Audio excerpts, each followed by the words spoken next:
My name is Heather Eastwood. I'm from Tyler, Texas. I've been a retailer a little over 2 years, and I absolutely love it. I was diagnosed with breast cancer February 1st of 2013. I was 36 years old. I had just moved to Texas. Within 6 weeks of moving to Texas, prior to that, I was divorced, moved to a new state, and was diagnosed with breast cancer. So they say all the bad things happen in threes. It happened to me. No history of breast cancer in my family. I discovered it myself. My tumor was high up. It had already grown out of the milk duct, and it was high up. I thought it was just a sore muscle.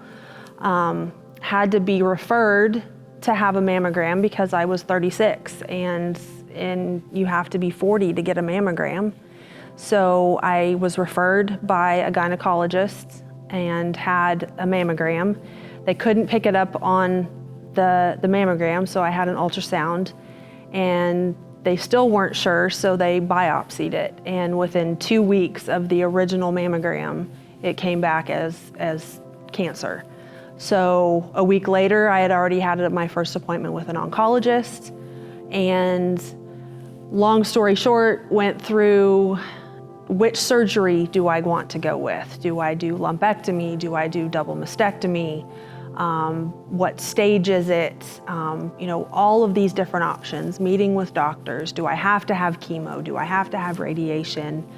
My cancer was stage 1, but it was fast growing. So it was early stage, but it was a grade 3. So it was a early detection, but it was a fast growing tumor. So it needed to be taken care of quickly. So I had met with a radiation oncologist. I had met with a plastic surgeon, and ultimately I decided I'm gonna go the double mastectomy route because that was my best chance of the cancer not recurring. And my plastic surgeon had also assured me that the chances of the cancer coming back were less if I did that. If I didn't have a mastectomy and chose just a lumpectomy with radiation, if the cancer came back, she wouldn't be able to do implants after a mastectomy. And I said, I don't want to worry about all that. So I chose the mastectomy, did that a month to the day after my initial diagnosis, which was super fast. Got through that. Had to go back a week and a half later because the general surgeon didn't get enough of a clean margin from my tumor. So 11 days later, I went back in. He went back in and had to get some more clean margin from the tumor. And I was home from surgery. I recovered from my mastectomy and was back at work in 3 weeks. Because by then I had had a birthday, so by then I was 37. But I was back at work in 3 weeks. And then about a month and a half later, I started chemotherapy. And I was single, I lived on my own, and my parents had moved in with me to recover with me, take care of me while I was recovering from my surgery. And then I started chemo, and I live in Texas. It was hot. I did chemo over the summer. Summer of 2013 was the worst summer of my life. My hair fell out 2 weeks to the day after my first chemotherapy. That is the worst experience of, I think, any woman could probably ever experience, is having her hair fall out, just taking a shower and pulling your hair out. And I mean, just the worst possible experience. But I survived it all. And I came through it and finished chemotherapy, went back in to have my final reconstruction done, and the end of 2013 could not have come soon enough. I came through everything with flying colors.